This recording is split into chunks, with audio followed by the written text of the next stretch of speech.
A gente quer também aqui só ter uma palavra de introdução e depois nós vamos estar passando para o Carlinhos, aproveitando o privilégio dele estar aqui com a gente ainda pela manhã. Ele está indo embora hoje à tarde e a gente quer, estratificar mais aí do irmão e aproveitar mais, já que é para ser sal, então a gente quer o sal do Carlos, não é assim? Sal é aquela parte adensada, que você vai lá e desidrata, drena tudo e fica lá a porção concentrada. Então a gente quer o sal do Carlos aqui hoje, em nome de Jesus, tá bom, Carlinhos? E você fica bem à vontade. Eu queria ler com os irmãos o texto da nossa reflexão aí para o ano, que é Hebreus 12. Só para introduzir algumas coisas aqui, a gente vai estar falando muito disso o ano todo. Eu ainda vou ter oportunidade ainda de ministrar aqui um sábado, então eu não quero adiantar muito, mas para esse grupo de pastores aqui eu acho que era importante a gente considerar algumas coisas. Há um aspecto aqui que para a liderança, especialmente para os pastores, é importante a gente destacar nesse texto. E talvez a gente não vai ter oportunidade de fazer isso num grupo maior, a gente conseguir fazer isso com essa clareza, com esse entendimento, que é concentrar a nossa atenção nessa transição, nessa figura literária que Paulo usa aí, nessa forma de se expressar. Paulo, assim, pressupondo que tenha sido, a gente quase que é traído, pela semelhança. Então, mas é entendido de quase todo mundo que quem escreveu a carta aos Hebreus ou foi Paulo diretamente, ou foi alguém muito próximo dele, por causa da linguagem, das expressões, do historicismo, enfim. Mas essa figura de linguagem, esse recurso de linguagem, ele é muito usado por Paulo nas suas cartas. E, de novo, ele aparece aqui, que é esse portanto. Então, a gente entende o quê? Que há uma fundamentação. Nós precisamos entender isso, a importância da fundamentação, dessa clareza de fé. O justo viverá pela fé. Ninguém vai conseguir fazer justiça, ninguém vai ser instrumento de justiça, a não ser que seja tomado de uma convicção inabalável, da revelação daquilo que é o propósito de Deus. Sentimentos, impressões, intuições, percepções, senso de oportunidade, sensibilidade natural, isso não ajuda a gente a fazer justiça, isso ajuda a gente a fazer juízo. Então a minha sensibilidade humana, minha percepção, minha intuição, minha experiência pessoal, minha leitura individual, isso fortalece o meu senso de juízo e não a minha percepção de justiça. Para que se faça justiça, nós precisamos de um parâmetro inabalável externo, uma referência que seja absoluta. Ninguém faz justiça a partir de percepções relativas. Ninguém faz justiça a partir de si próprio. Amém, amados? Então ninguém faz justiça na percepção do próprio direito. Então, a justiça só se estabelece a partir de um parâmetro, de um paradigma, de um absoluto, que esteja acima dos interesses individualizados. Amém? Então, por isso que é importante a gente entender por que os apóstolos estavam tão ocupados nos fundamentos. A gente pega a história da igreja primitiva e fica encantado, aquela história dos primeiros anos da igreja, a gente fica encantado, todo mundo quer imitar a igreja lá, no seu crescimento, na sua pujança, nos seus milagres, na sua operacionalidade, mas às vezes a gente não percebe uma coisa, que aquele texto que vai falar de uma igreja de sucesso diz o quê? Ela perseverava na doutrina dos apóstolos, havia uma fundamentação. Havia uma fundamentação de consciência, de pensamento. Aquilo não foi um padrão de comportamento imposto. Aquilo é uma forma de pensamento, de inteligência que se apoderou das pessoas. É um empoderamento da verdade. A verdade se apoderou do coração e da mente das pessoas. Elas estavam sujeitas à revelação. Amém, amado? Então eu não tinha revelação de forma consciente. A revelação não me traduzia, eu traduzia a revelação. A revelação não era o meu ponto de conveniência. A revelação não era nem o meu ponto de conforto. Então a gente tem que entender isso, que a fé ela parte de uma condição dominante, senhoria da nossa vida. Por que eu estou insistindo nisso? Porque hoje em dia os argumentos de fé estão totalmente equivocados.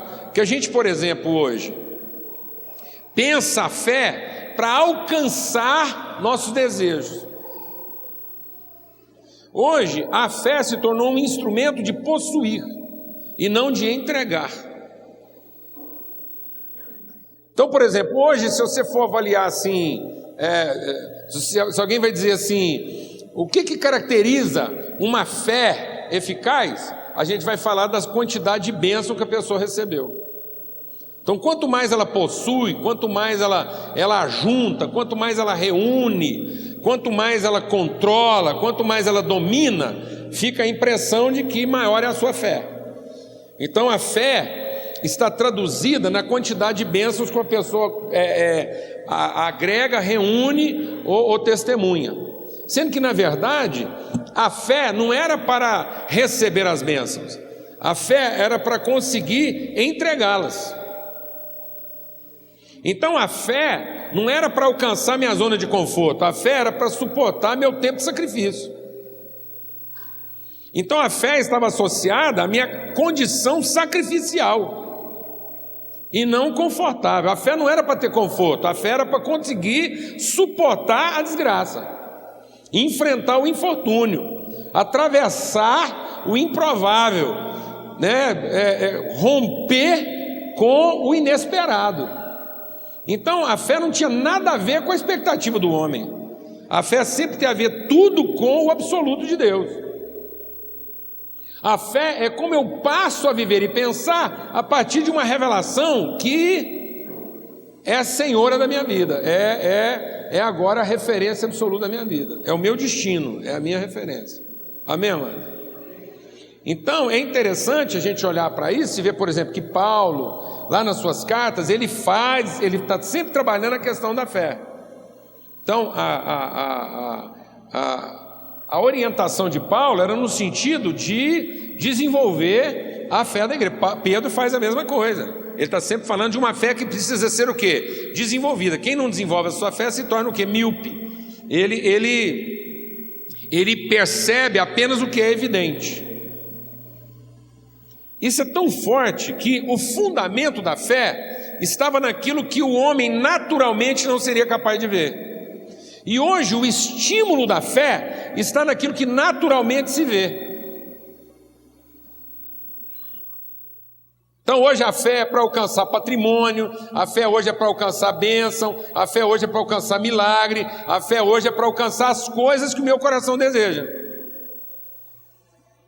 Então hoje a fé é para satisfazer o coração, sendo que a fé era para que o coração não fosse satisfeito. Amém? A fé é exatamente para que o coração não seja satisfeito. Como é que eu vou conseguir viver uma vida em que meu coração está constantemente sendo contrariado? Pela fé. Só pela fé eu consigo viver uma vida alegre, apesar dos meus desejos estarem constantemente sendo contrariados. Amém, irmã? Como é que eu posso ser uma pessoa alegre se tudo aquilo que eu desejo quase que invariavelmente não é atendido? Amém? Posso ouvir um amém, mano?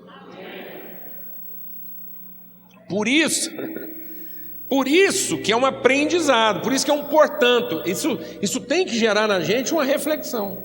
É um portanto. É uma apresentação de uma conclusão.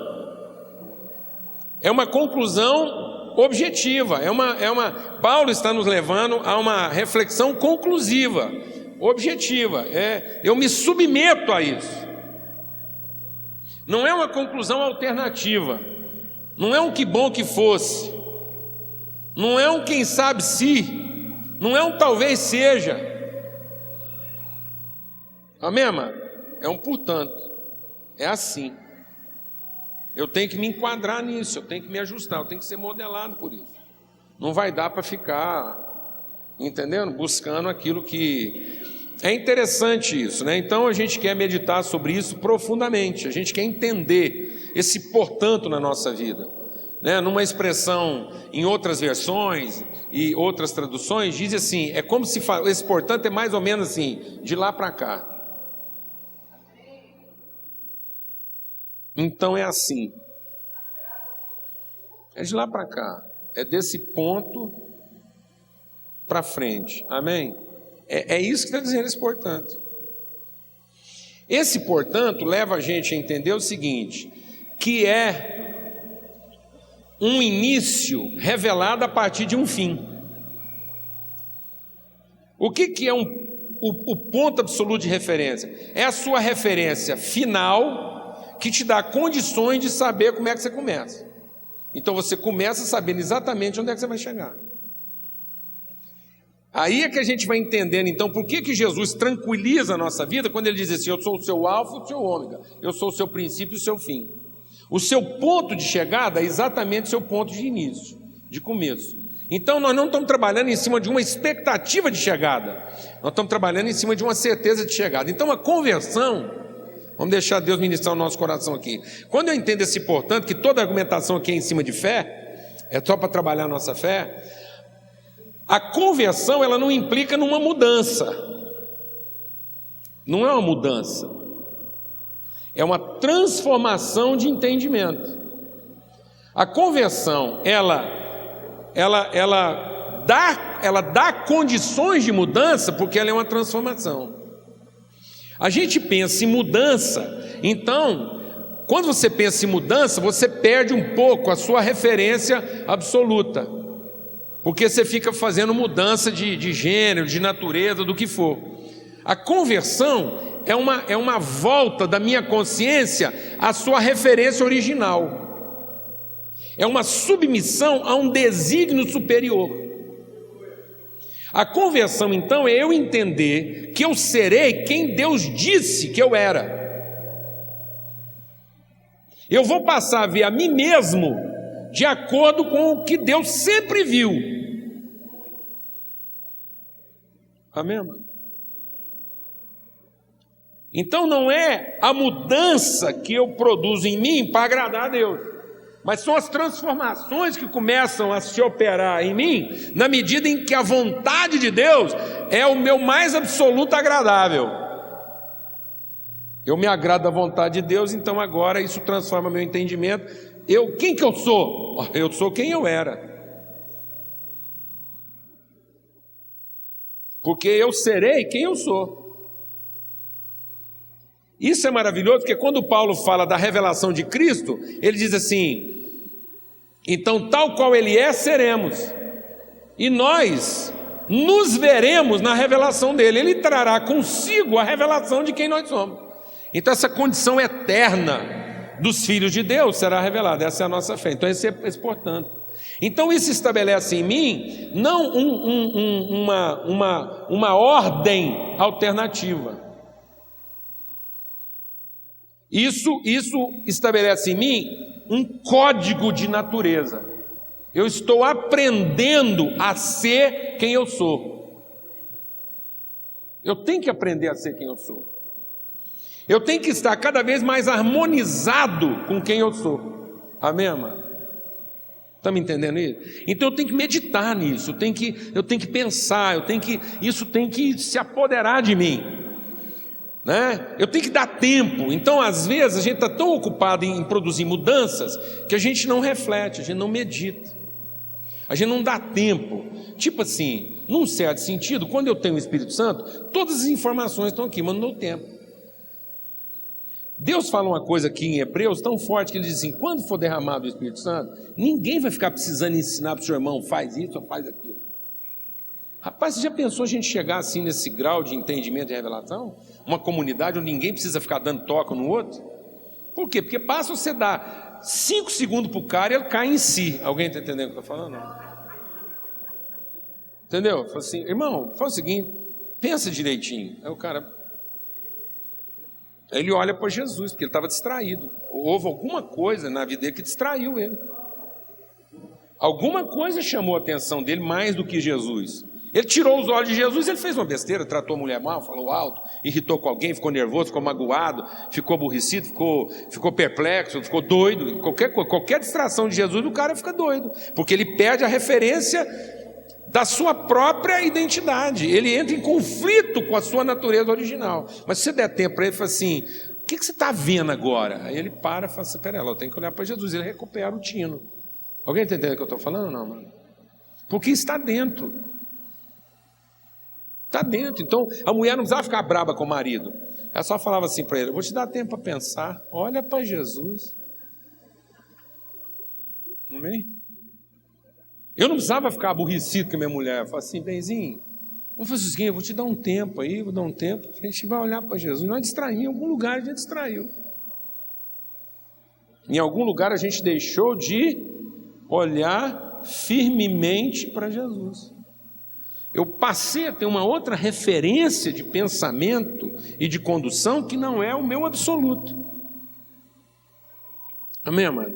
Então, quando o escritor está falando desse portanto, isso tem que ser conclusivo, isso tem que ser a minha direção.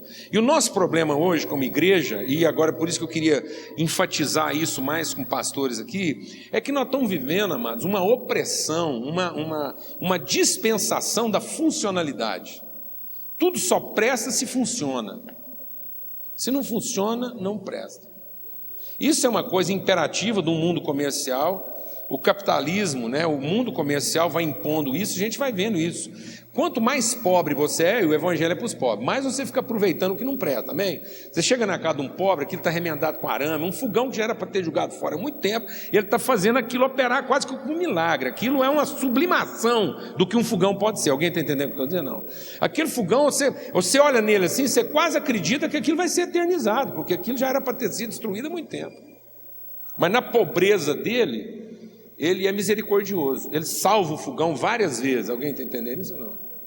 Ele é cheio de misericórdia, mas não é bem misericórdia, ele não tem dinheiro para trocar, ele não está ainda dominado pelo senso e pela oportunidade comercial. As sociedades vão evoluindo, o que elas fazem? Não compensa arrumar, fica mais barato o quê?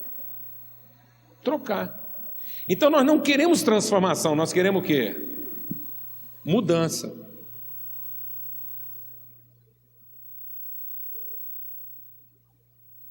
Está me entendendo isso não, mano? Então o ser humano hoje vai para Deus, ele usa a fé para buscar solução e não usa a fé para exercitar direção. Então a fé não é para nos dar soluções, a fé é para nos manter na direção. Esse é o meu destino, esse é o meu propósito. Amém, amado? Essa é a minha trajetória, é o meu alinhamento. Então a fé é para produzir um alinhamento, de modo que eu possa sempre olhar, andando com uma referência absoluta. Então quando eu canto que Deus é fiel, é porque Ele é esse meu absoluto. Deus não negocia comigo, Deus não me trata melhor cada vez que eu faço uma coisa certa, porque senão Ele estaria obrigado a me tratar pior cada vez que eu faço uma coisa errada. Então Deus, Ele não é leal ao meu comportamento, Ele é fiel ao seu propósito. E sendo fiel ao seu propósito, Ele não negocia comigo, Ele não sai do lugar. E nós entendemos uma coisa equivocada. A partir daqui, como nós estamos sempre procurando solução, nós estamos entendendo uma coisa equivocada a respeito de santidade. Por exemplo, o nosso parâmetro de santidade é ruim, porque santidade são as mudanças que eu tenho que fazer para ficar bom, sendo que santidade é o grau de compromisso que eu tenho com o projeto original. Eu não me deformo, eu não me corrompo, porque tem hora, amados, que a coisa certa é que nos corrompe a santidade, que a gente fica melhor. Quando eu fico melhor porque a coisa está funcionando, isso é promíscuo. Eu não estou sendo santo. Alguém está entendendo o que eu estou falando ou não? Amém, mano? Então, às vezes, a minha maior promiscuidade não está em fazer a coisa errada. Às vezes a minha maior promiscuidade está em tratar melhor quem fez a coisa certa. Isso é promíscuo. Isso é vendido. Então, Jesus, ele era santo, por quê? Porque ele não mudava, ele não alterou o seu compromisso original. Ele manteve-se fiel àquilo que estava empenhado. Ele entendeu, portanto. Ele entendeu de lá para cá. Ele entendeu daqui por diante. Ele entendeu para sempre, o eterno. Então ele não mudou. Nós tratamos ele muito mal, ele não mudou. Nós tratamos ele muito bem, ele não mudou. Ele não se vendeu ao seu senso de conforto e prazer. Amém, amado? Porque ele estava integralmente compromissado com o seu destino, com o seu propósito. Então nós temos que olhar para Jesus. Ele é o nosso parâmetro de santidade, porque ele tem esse senso de ligação entre a origem e o fim. Ele é o caminho, porque o caminho é a estrita relação. Quando ele diz assim, eu sou o caminho, porque ele está dizendo o seguinte, eu sou o vínculo único entre destino, origem e destino. Amém? Se uma coisa não liga a origem ao seu destino, não é caminho. É estrada, é rua, é trieiro, é o que você quiser chamar. Mas nem toda rua é caminho. Nem toda estrada é caminho. Amém, mano?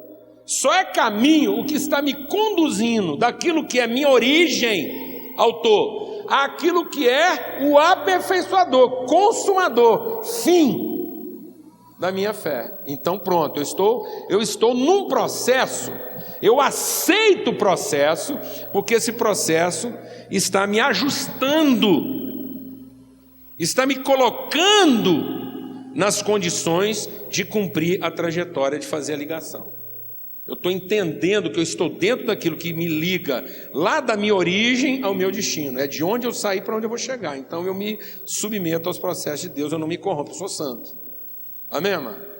Porque sem essa santidade ninguém vai ver a ação de Deus. Sem a santidade, tudo que as pessoas vão ver em nós são nossas inflexões. Então as pessoas vão ver a gente, mas não vão ver Deus. Sem santidade ninguém verá a Deus, porque não verá o nosso compromisso e não verá a referência. Mas na santidade, todo mundo que olhar para nós vai ver qual é a nossa referência. Quem olhar para nós não vai ver o que eu quis, não vai ver o que eu achei melhor, não vai ver o que eu gostei, não vai ver o que eu prefiro, não vai ver o que eu quero, vai ver o que de Deus se impõe na minha vida. Então muita gente às vezes vai me ver contrariado, mas vai ver Deus. Amém, amém? Amém?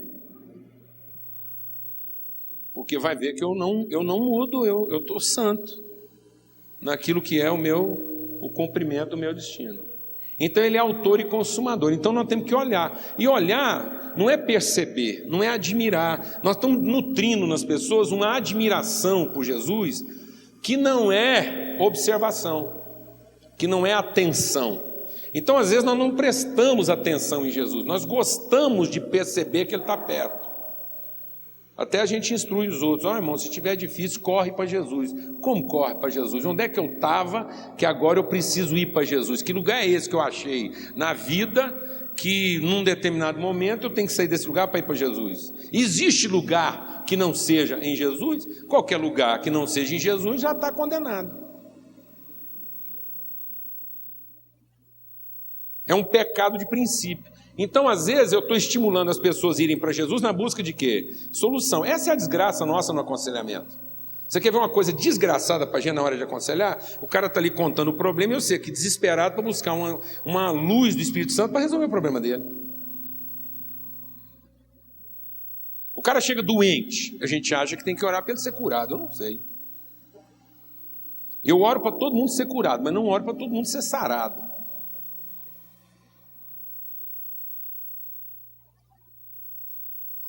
Amém, mano? Eu oro para o cara ser curado. E às vezes a única forma dele ser curado é ele permanecer um pouco mais tempo doente, porque ele só presta doente. Ele sadia é uma desgraça. Amém? Então o cara chega lá, estou quebrado, a gente garra de oração, faz campanha para o cara ficar bom. Às vezes aquilo é a cura dele, então nós não estamos buscando direção. E aí a gente entra em conflito com a direção de Deus. Eu vou falar uma coisa para vocês aqui, e vocês vão ouvir falando isso mais vezes. Hoje eu tenho a firme convicção de que se Jesus fosse evangélico, ou frequentasse alguma das nossas igrejas, ele não tinha morrido na cruz.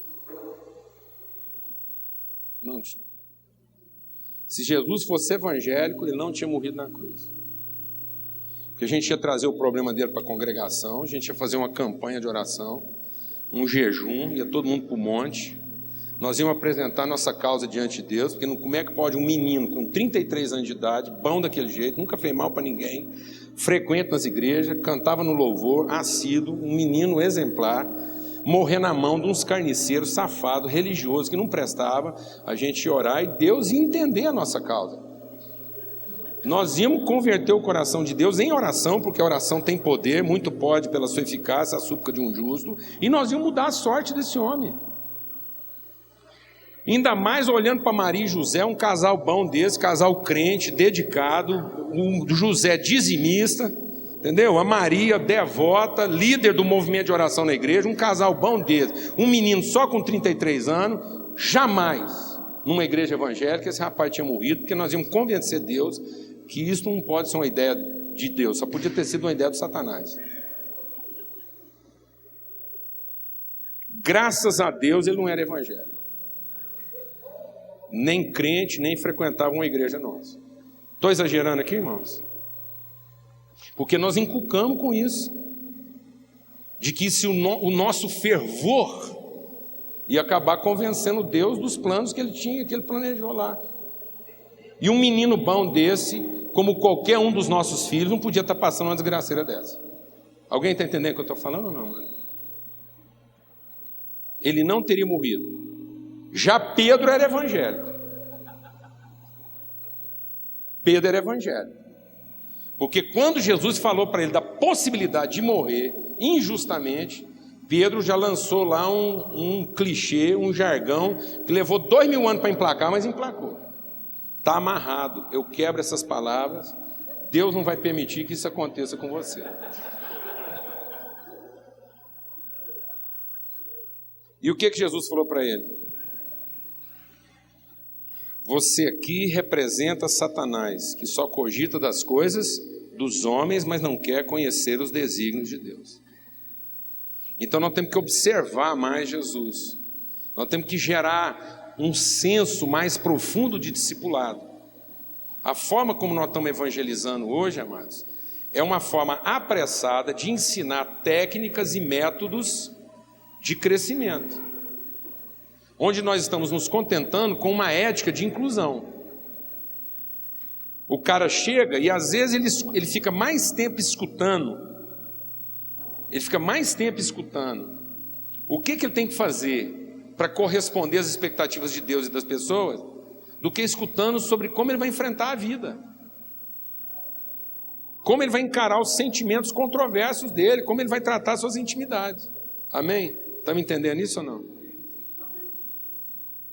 Ele passa mais tempo sendo treinado em cooptar, em juntar, em reunir mais gente, do que em influenciar, em ser uma referência. Então nós não estamos gerando referências, nós estamos gerando publicitários. Nós estamos muito mais impregnados de noções de propaganda do que funciona,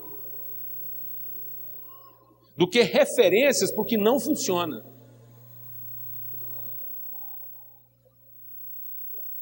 O mundo não está precisando de solução, porque não tem solução. O mundo está precisando de referência. Para saber qual é a direção num mundo onde não há solução. Todas as soluções humanas são paliativas. Tudo aquilo que a gente propõe, as nossas intervenções sociais, não podem ter expectativa de mudança, de transformações sociais absolutas. As nossas intervenções sociais é para poder gerar um pouco de esperança e referência num mundo e num universo totalmente sombrio e obscuro.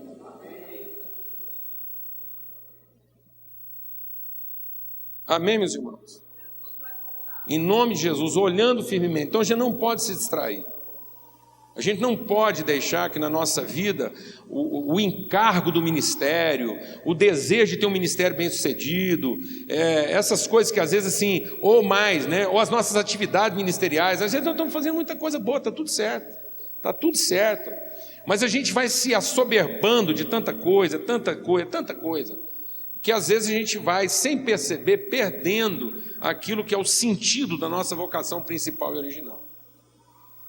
Amém? Então esse ano a gente quer buscar em Deus lucidez no verdadeiro e estrito sentido da palavra, luz. E luz no que diz respeito à referência, a luz que me guia no caminho, a palavra de Deus, de modo que ela seja a lâmpada dos meus pés e a luz do meu caminho.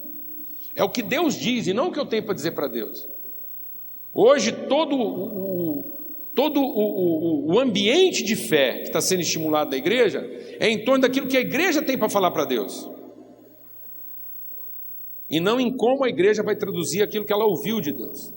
E a fé não está naquilo que a gente tem para falar para Deus, a fé está naquilo que nós ouvimos Deus falando. O Schaeffer fala uma coisa fantástica, e eu queria terminar com uma citação dele. Ele diz assim: quando Deus falou com Jesus, muitos homens pensaram que era um trovão. Tudo que se fez a partir do que Deus fala. A luz do homem é a palavra de Deus. O verbo se fez carne, e isso é a luz dos homens. A direção da nossa vida está naquilo que Deus fala, e não naquilo que a gente sente ou que tem para falar para Deus. E aí o Schaeffer diz o seguinte: muita gente ainda continua ouvindo trovões e não percebem que foi Deus que falou. Quantos trovões a gente já ouviu nos momentos mais difíceis da nossa vida? Quantos trovões? Quantas vezes trovejou quando a gente estava num momento difícil, duro da nossa vida? Cheio de angústia, cheio de perguntas, de dúvida. Trovejou. E a gente pensou, agora ficou bom. No meio dessa desgraceira toda ainda vai chover. E não era um trovão. Era Deus tentando falar com a gente. Porque Deus falou, fala, continua falando e falará sempre. Amém, amados? E nós precisamos prestar atenção no que Deus está nos falando através dessa referência encarnada que é Cristo Jesus. Nós precisamos prestar mais atenção no modelo, olhar para Jesus de fato como modelo, e não como aquele que nos socorre, trazendo para nós as soluções que nós esperamos dele. Dá para a gente cair em si. Às vezes nós não precisamos de muita coisa para viver uma transformação na nossa vida. Basta a gente pensar um pouquinho e voltar os olhos para Jesus. Pedro estava afundando a tempestade, porque mesmo tendo Jesus diante dele, ele se distraiu. Tem muita coisa nos distraindo. Ora a gente está distraído pelo pecado, e ora a gente está distraído por tanta coisa que a gente está fazendo e quer fazer, e que às vezes já não é mais aquilo que nos chama a atenção para Jesus. Amém? Em nome de Jesus, graças a Deus. Senhor, obrigado por essa manhã, obrigado pela oportunidade da comunhão, obrigado, ó Deus, por esse tempo que o Senhor está reservando para a nossa vida, assim, um tempo para a gente meditar e avaliar e colocar em xeque tanta coisa na nossa vida, no nosso ministério. Às vezes, ó Pai, muita coisa que a gente está fazendo já está nos distraindo, já não corresponde mais, ó Pai, aquilo que é de fato a originalidade dos Teus propósitos. A gente, como criança, a gente se distrai com tanta coisa, e às vezes coisas até corretas, coisas legítimas.